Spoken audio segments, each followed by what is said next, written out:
Donc je vous remercie de m'avoir invité. Moi, je suis le docteur Francis Essard, je suis médecin de santé publique. Je dirige une équipe qui s'appelle ERIAS, équipe de recherche en informatique appliquée à la santé. Et puis on fait notre enseignement dans le cadre de l'ISPED, l'Institut de santé publique, d'épidémiologie et de développement. Donc, je vais vous parler d'un exemple d'exploitation de données massives de téléphonie mobile au Sénégal pour une utilisation en santé. Alors, en réalité, on est maintenant entouré, comme vous le savez, par toutes sortes de données. Et pour certaines d'entre elles, nous les gérons nous-mêmes. Dans le cas des données de téléphonie mobile, elles sont enregistrées par les opérateurs de téléphonie mobile. Et ceci constitue une grande opportunité pour les pays à faible revenu pour relever certains grands défis de développement. Orange estime que le marché de la téléphonie mobile devrait augmenter pour atteindre un taux d'équipement en Afrique d'environ 80% d'ici 2020. Et donc, dans ce contexte, la société Orange a lancé un défi D4D pour Data for Development, et je vais vous le décrire dans les diapositives suivantes. Alors, le défi sur lequel nous avons participé a été réalisé sur des données au Sénégal. Le Sénégal comporte 14 régions, 45 départements et 123 arrondissements. On a pu récupérer par un des organismes d'État au Sénégal la distribution et la démographie dans cette région. Dakar est la capitale. Même si elle représente la plus petite région, elle concentre la majorité de l'activité économique. Et on voit une spécificité géographique du Sénégal qui entoure complètement un autre pays qui est la Gambie.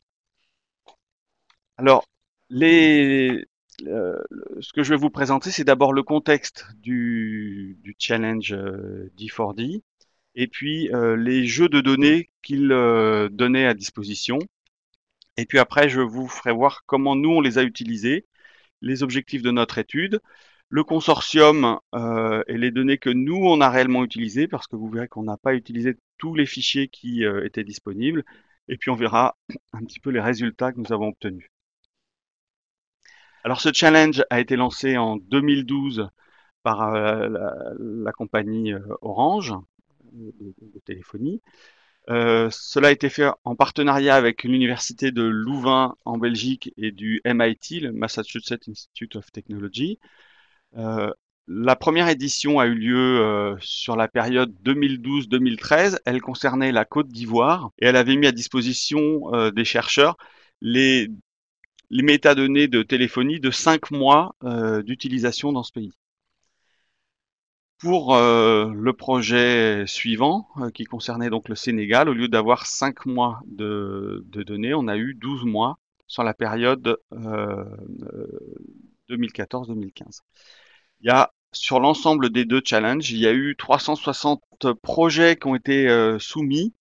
La procédure était que on devait faire une description générale du projet qu'on voulait faire, et il y avait une première sélection qui devait pas être très sévère, mais quand même le projet devait être sérieux, de façon à ce qu'il donne l'accès aux données à un nombre plus restreint de personnes. Puis il y avait un challenge en lui-même. Donc chacun des participants présélectionnés travaillait sur ces données, et il y avait ensuite une sélection des meilleurs dossiers.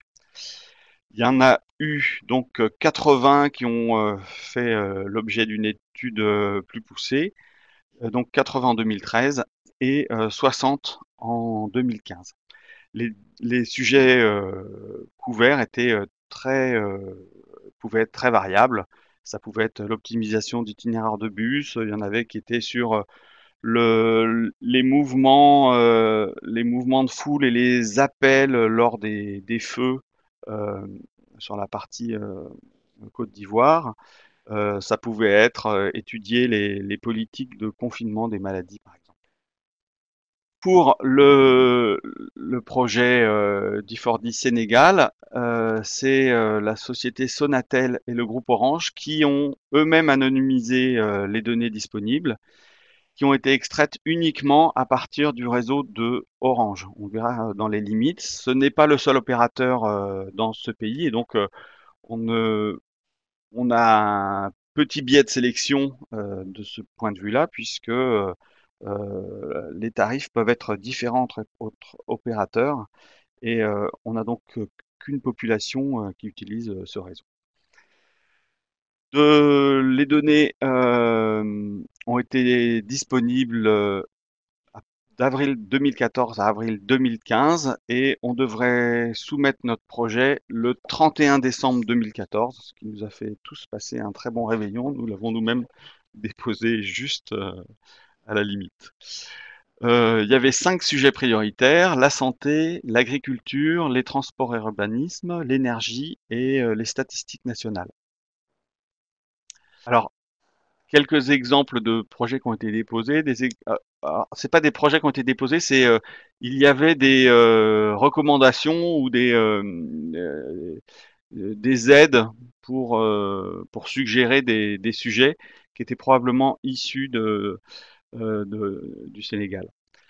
Parmi ces points pour le domaine des transports, il y avait identifier la demande de mobilité par région et en fonction de la période dans l'année, mesurer la nécessité d'une infrastructure temporaire en raison d'un événement donné, par exemple un match de football ou un pèlerinage, optimiser les infrastructures touristiques, faire un modèle des villes et afficher les principaux courants d'optimisation possibles des flux.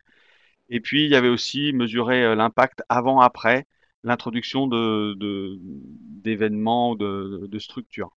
Par exemple, il y a eu une autoroute qui a été ouverte en 2013 à Dakar, ou bien il y a eu des portions de rénovation du chemin de fer.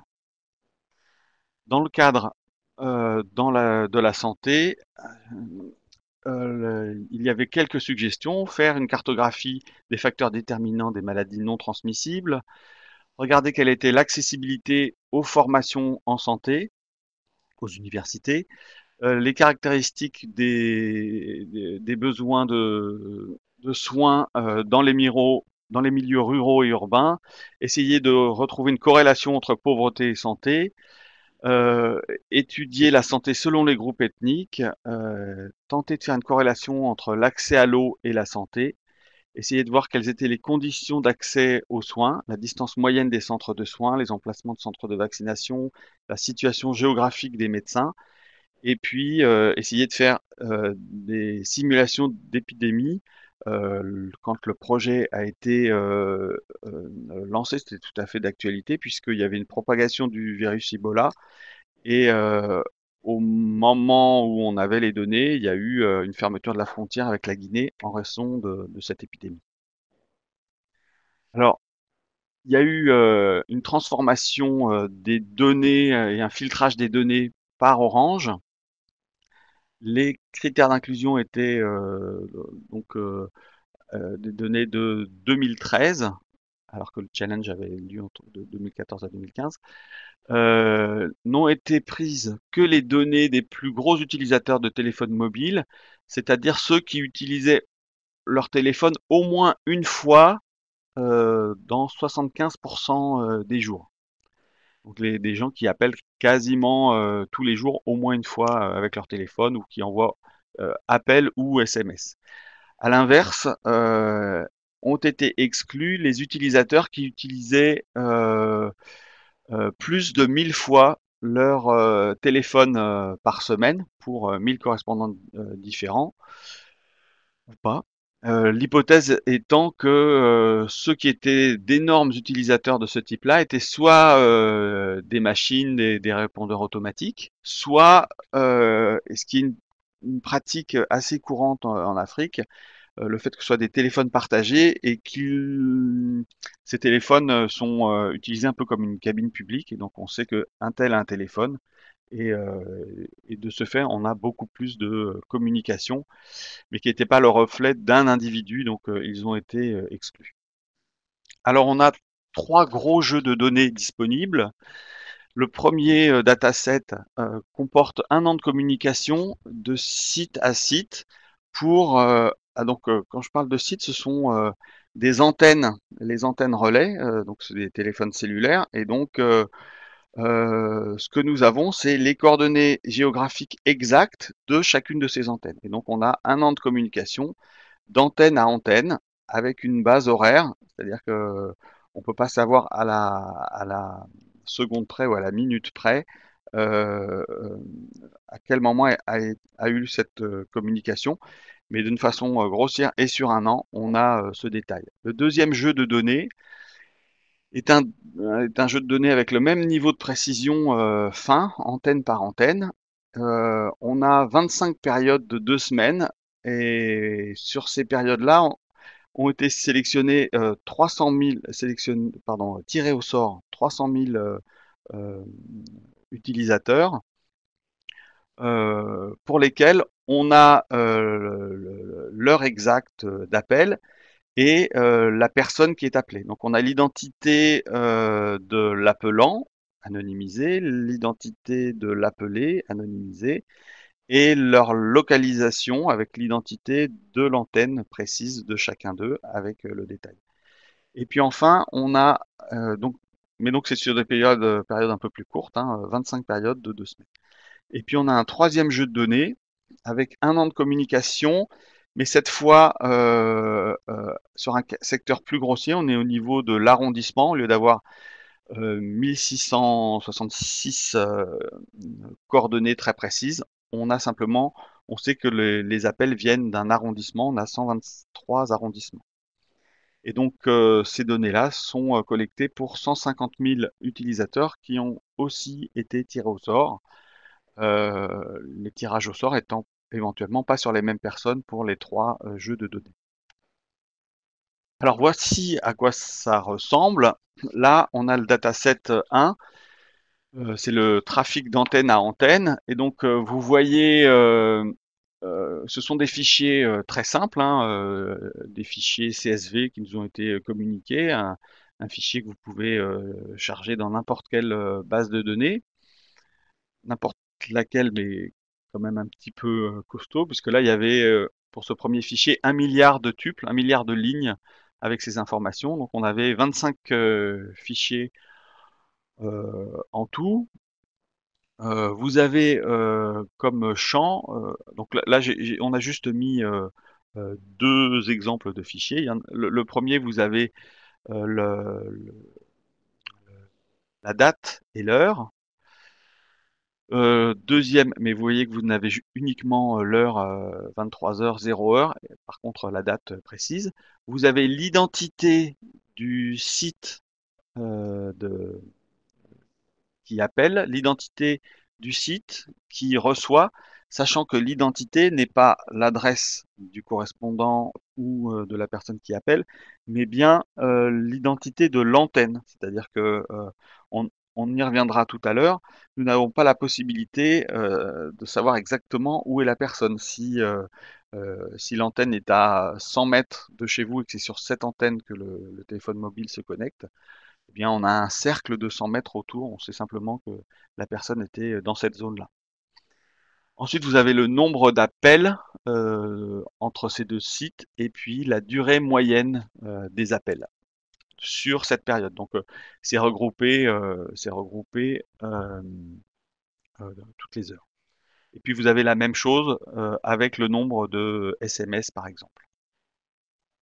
Le deuxième jeu de données décrit la mobilité fine des utilisateurs. Là, cette fois, on a 300 000 utilisateurs qui ont été tirés au sort. On a 25 fichiers qui correspondent chacun à 25 périodes différentes dans l'année qui ont été tirées au sort et chacune d'elles couvre 2 semaines. Cette fois, on a une précision beaucoup plus grande puisqu'on a l'heure et les minutes de l'appel. On a l'identité anonymisée de l'utilisateur et l'antenne qui est utilisée, non anonymisée, elle évidemment. On va pouvoir récupérer les coordonnées géographiques de ces antennes. Et puis la le troisième jeu de données.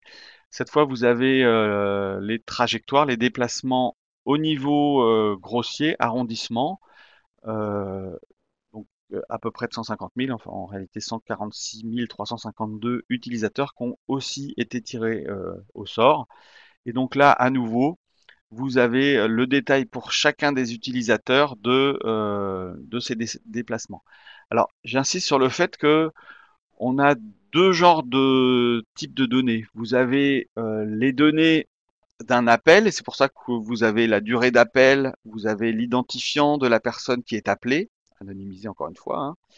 Mais à chaque fois qu'une personne se déplace avec un téléphone mobile, euh, de façon à ce qu'une communication, de façon à ce que son téléphone sonne au moment où il arrive dans un autre lieu, le téléphone mobile est constamment en recherche d'une antenne la plus proche. Et donc à chaque fois qu'elle arrive dans une antenne qui est plus proche que la précédente, il va se déconnecter de l'antenne précédente et on dit qu'elle se borne sur l'antenne la plus proche, la plus puissante. Et donc ce fichier de déplacement est intéressant parce que nous avons la position des personnes, même si elles ne téléphonent pas. Vous pouvez avoir des milliers d'enregistrements chaque jour avec la position de la personne au fur et à mesure, même si elle n'appelle pas. Alors, on avait également à disposition des données contextuelles qui n'étaient pas fournies par la société Orange. On avait des fichiers de description des divisions administratives du Sénégal, fournis par l'ADSN, avec les quartiers, les noms des régions, etc.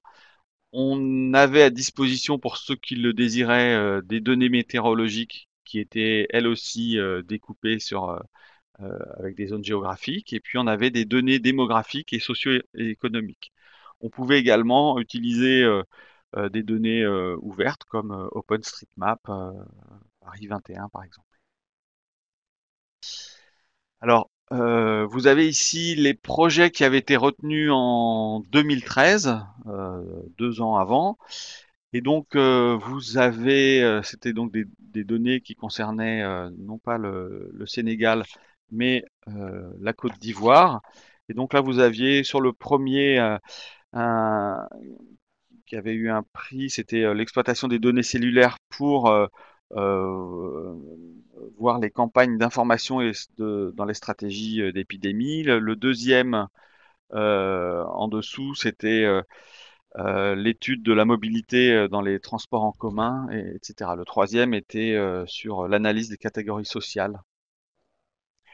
Alors, il y a eu donc 5 gagnants pour la session 2015. Je vous ai mis ici en diapo.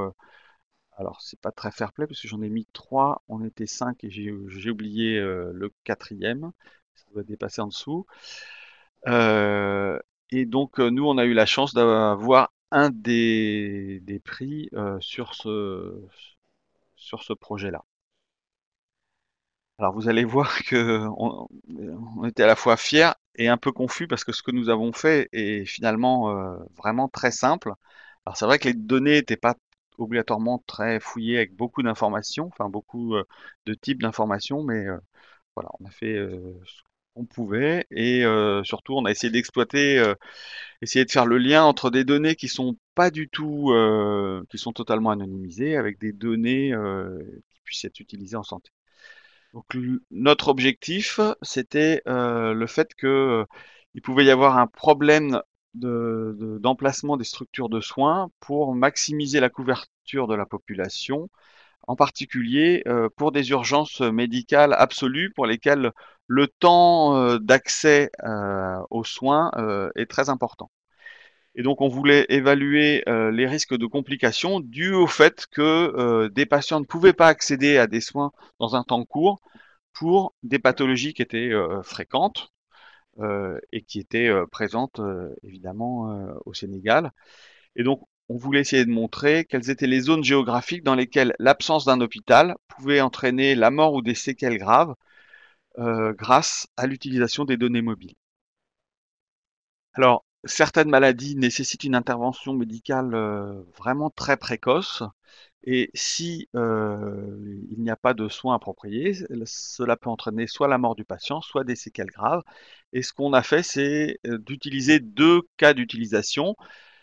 Ces pathologies qui sont très fréquentes dans les pays industrialisés, mais il s'avère qu'ils sont tout aussi fréquents et voire plus en Afrique et en particulier au Sénégal. Il s'agit de l'accident vasculaire cérébral et de l'infarctus du myocarde. Alors vous avez ici un petit logo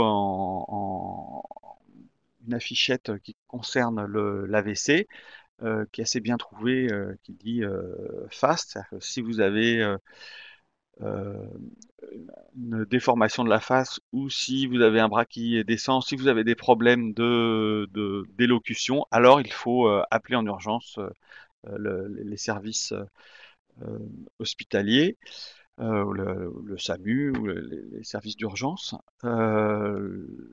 L'urgence, c'est que s'il s'agit d'un AVC de type thrombotique, ischémique, vous avez 180 minutes pour faire une thrombolyse. Bon, c'est un petit peu euh, caricatural, mais c'est à peu près les recommandations qu'on retrouve dans la plupart des pays. Donc, plus vous attendez et moins les chances de succès de la thrombolyse vont être élevées. Et puis, de toute façon, passé un certain délai, on ne fera pas la thrombolyse. Le deuxième exemple, c'est l'infarctus du myocarde. Euh, les chiffres peuvent varier un petit peu d'une étude à l'autre, mais on considère que passé le délai de 90 minutes, on ne peut pas refaire une intervention percutanée pour réperméabiliser les artères coronaires. Et donc, il y a- il y a un risque important de séquelles par la suite, ou de décès. L'épidémiologie de l'AVC et de l'infarctus, on a un taux d'AVC au Sénégal de 100 pour 100 000. Ça représente, avec la population du Sénégal, environ 13 500 cas par an d'AVC et un taux d'incidence d'infarctus du myocarde de 150 pour 100 000 habitants, ce qui représente à peu près 23 000 cas par an. Donc, le nombre de cas qui apparaissent réellement dans la population est évidemment proportionnel à la population et à la densité de population. Et donc, ce qu'on aimerait bien savoir, c'est combien de patients ne peuvent pas atteindre l'hôpital à temps alors que ils ont une de ces affections. Alors le consortium, on a travaillé avec, on était 4 équipes. Il y avait l'équipe de Bordeaux. On a travaillé avec la faculté des sciences de Tunis. Et il y a 3 étudiants en informatique qui nous ont beaucoup aidés pour toute la gestion, toute la partie big data. On a travaillé avec une université aux USA, l'Old Dominion, et une université en Finlande. Il y avait une grande expérience sur les réseaux mobiles et pour lesquels on a déposé aussi un autre projet. Donc les données utilisées, on a donc utilisé les données anonymisées fournies par Orange, euh, les données du Sénégal. On a avec les données du Sénégal contextuelles, donc on avait les départements, la localisation des antennes, les routes, etc. On a utilisé les données de population de 2013 pour le Sénégal. On a utilisé les guidelines françaises de l'HAS et sur les recommandations, c'est de là que sont sortis les 90 minutes et 180 minutes, ainsi que les taux d'incidence qu'on a retrouvés dans la littérature sur des pays semblables. Euh, on a utilisé les données géographiques pour arriver à déterminer à la fois où étaient situés les hôpitaux, mais aussi s'ils pouvaient pratiquer des actes tels que la thrombolyse. Et puis, on a utilisé la cartographie du Sénégal sur OpenStreetMap. Donc l'approche, on veut évaluer la distance et le temps pour atteindre l'hôpital le plus proche. On va calculer des taux de densité de population plus l'incidence de la maladie dans le secteur de l'antenne téléphonique. Et on va identifier les zones à risque, celles qui sont trop éloignées d'un centre, en essayant d'estimer le nombre de cas qui ne sont pas évités. Alors, pour certaines de ces diapos, je suis désolé, il y a toute une partie qui est en anglais, mais c'est parce c'était des images et je n'ai pas tout refait. Donc, pour arriver à déterminer la distance, on a dans un premier temps pris les coordonnées géographiques de chacune de chacun des hôpitaux. Donc vous les avez ici sur la carte. Nous avons ensuite relié chacun de ces hôpitaux aux antennes les plus proches. C'est-à-dire que nous, les données que nous avons, vous êtes probablement habitué à avoir un forfait data et d'avoir des données GPS qui vous donnent votre situation exacte à quelques dizaines de mètres près. Nous, dans ce cas-là, nous n'avons que les données de l'opérateur téléphonique et donc nous n'avons que la situation grossière de chacune des antennes. Alors parfois, elle n'est pas du tout grossière parce que vous pouvez avoir des antennes tous les 50 mètres. Quand la densité de population est très forte comme à Dakar, vous allez avoir une précision très élevée. Par contre, il y a des zones dans lesquelles vous avez une antenne tous les 3, 4 ou 5 km. Donc, la précision va dépendre de ça. Et donc, pour cette raison, nous avons relié chacun des hôpitaux à l'antenne la plus proche. Pour cela, à partir de l'ensemble des antennes, nous avons fait un réseau en faisant des cellules de Voronoi. C'est une technique qui permet de déterminer quelle est la zone la plus proche de cette antenne. Et donc, nous avons défini 1666 zones qui correspondent à chacune des antennes. Encore une fois, plus ou moins précises en fonction de la densité des antennes, la densité des antennes étant elle-même proportionnelle en réalité à la densité de la population. De façon à ce que le réseau fonctionne correctement, qu'il n'y ait pas de couverture, que toute personne qui téléphone puisse se connecter, etc. Et donc, là, il y a une petite approximation puisque toute personne qui est dans cette zone-là, on a de grandes difficultés pour savoir exactement à quel endroit elle était, sauf si elle passe d'un site à l'autre, parce que dans ce cas-là, si la personne se déplace rapidement et qu'elle parcourt 3 antennes, on peut arriver à déterminer à quel endroit elle était, euh, y compris sur des zones assez larges. Pour arriver à déterminer la distance, on a évalué pour l'ensemble des patients qui se déplaçaient leur déplacement d'antenne en antenne. Alors bien entendu, tous les patients sont des patients, ce ne sont pas des patients, ce sont des clients d'Orange. Ils se déplacent librement sur la zone. Et donc ce que l'on va faire, c'est qu'on va déterminer quel est le chemin à partir du lieu où ils se trouvent, à partir de tous les lieux sur la carte, quels sont les trajets les plus rapides entre un point donné, n'importe lequel sur la carte, et la localisation d'un hôpital. Et donc, comme les gens se déplacent éventuellement, évidemment pas pour aller obligatoirement à l'hôpital, on va ne prendre que les trajets les plus rapides, les 10% des trajets les plus rapides qui se dirigent vers un hôpital pour arriver à déterminer en fonction du mois et en fonction de l'heure de la journée, quel est pour chacun des points de la carte le trajet le plus rapide pour aller sur chacun des hôpitaux. À partir de ceci, on a pu déterminer quel était le temps d'accès pour atteindre l'hôpital. Ah oui, non, alors ce que je vous ai pas dit, c'est qu'on n'a pas étudié la totalité de tous les hôpitaux. On a restreint l'étude à 40 hôpitaux qui pouvaient faire des thrombolyses. Et donc vous les avez sur la partie gauche de la carte, ici, à Dakar et dans le reste du pays. Et donc on va déterminer à partir des 1600 régions que nous avons sur la carte, tous ceux qui peuvent être atteints, tous, tous ceux qui peuvent atteindre un de ces hôpitaux où qu'ils soient.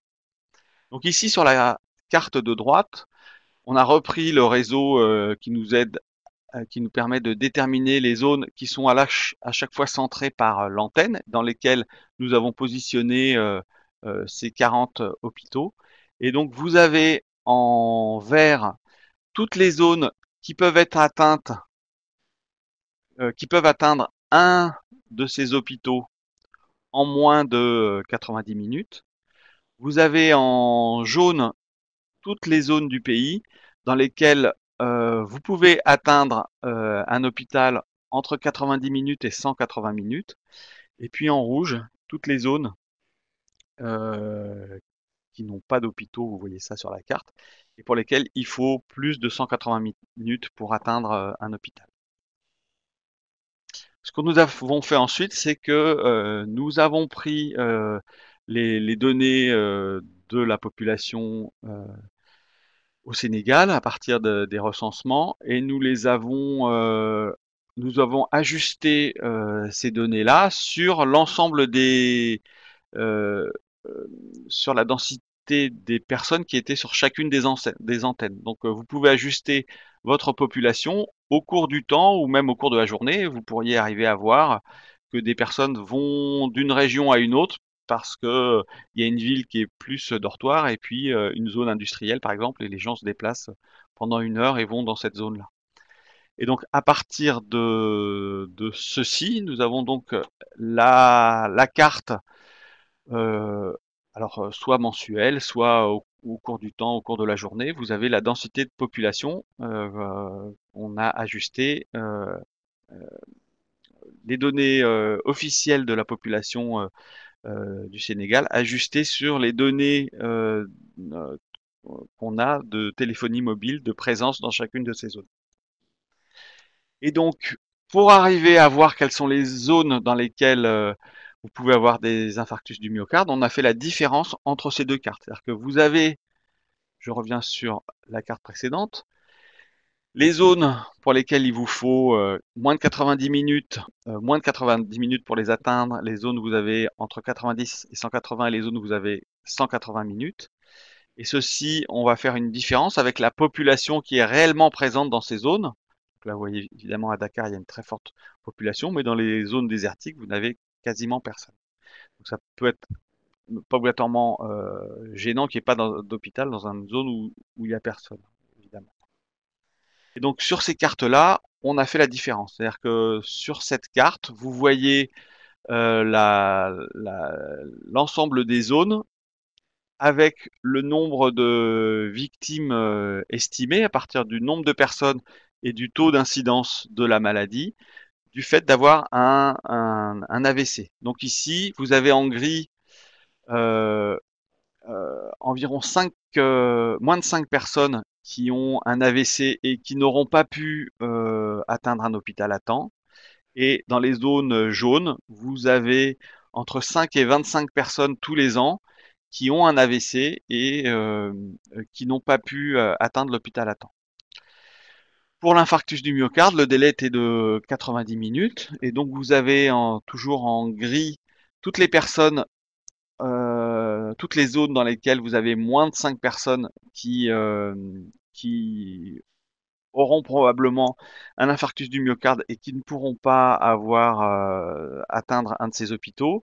En jaune, entre 5 et 25, en orange, 26 à 50, et en rouge, des zones où il y a une population plus forte alors qu'elles sont loin d'un hôpital,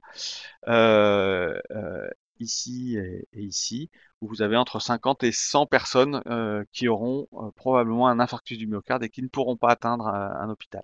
Donc évidemment, ce sont des estimations par rapport à la fois à la densité de population dans ces zones et au taux d'incidence de chacune de ces maladies.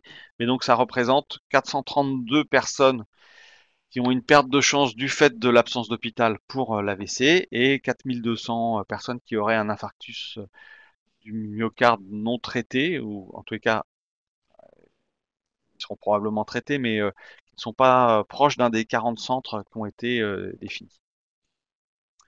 Donc il y a plusieurs limites à cette étude. Il y a d'abord un biais qui est lié à l'extrapolation de la population dans une zone de couverture de chacune des antennes. Le premier problème, c'est qu'on a considéré ça, on a fait l'extrapolation, et donc c'est comme si on considérait que chaque personne avait un téléphone mobile. Or, bah, il est possible qu'il y ait que les personnes qui n'ont pas un téléphone mobile aient peut-être un taux d'incidence, des risques différents d'infarctus et d'AVC, par exemple. La deuxième chose, c'est que Orange est le seul opérateur pour lequel on a récupéré les données. Et donc les tarifs peuvent être différents. Il est fréquent au Sénégal que les personnes aient plusieurs opérateurs téléphoniques en fonction des tarifs. C'est-à-dire que on peut utiliser un téléphone pour les données avec un opérateur de façon très ponctuelle parce que c'est pas cher, etc. Et donc il est possible que on biaise les données parce que du fait du forfait, de son tarif et de la couverture. La deuxième chose, c'est que, je vous l'avais dit au début, il y a donc un filtrage des données qui a été effectué par Orange, et donc nous n'avons pas les très gros utilisateurs. C'est probablement une bonne chose, mais il nous manque aussi toutes les personnes qui utilisent plus rarement leur téléphone. Et enfin, bah, l'étude est basée sur des taux d'incidence estimés. Ça doit être assez juste à 20 ou 30% près, mais les données qu'on avait étaient relativement anciennes. C'était des données d'incidence de ces deux pathologies qui avaient environ 5 ans. Alors, en conclusion, les résultats de notre étude montrent qu'on peut arriver à avoir des résultats qui pourraient aider à la prise de décision, par exemple sur l'implantation d'un service qui permettrait de faire des actions précises, ici sur des problèmes ischémiques. On a vu que ça pouvait aider donc à mettre en place, à connaître le nombre de cas évitables sur une zone déterminée. Et donc on continue à travailler là-dessus. On a déposé un projet européen qui a été retoqué. On est arrivé à la 5e place sur des problèmes un petit peu similaires. Bien évidemment, si vous avez les données GPS, vous avez une précision qui est très supérieure à ce qu'on a fait, mais on voit qu'on peut quand même arriver à exploiter ce genre d'informations. Et puis, les données qu'on nous avait données étaient assez pauvres, et donc il est probable qu'on pourrait avoir des analyses plus fines si on avait des données plus structurées sur l'hôpital, sur l'ensemble des services, sur les données dont vous disposez peut-être par ailleurs localement. Voilà, je vous remercie pour votre attention, et donc je suis à votre disposition pour toute question.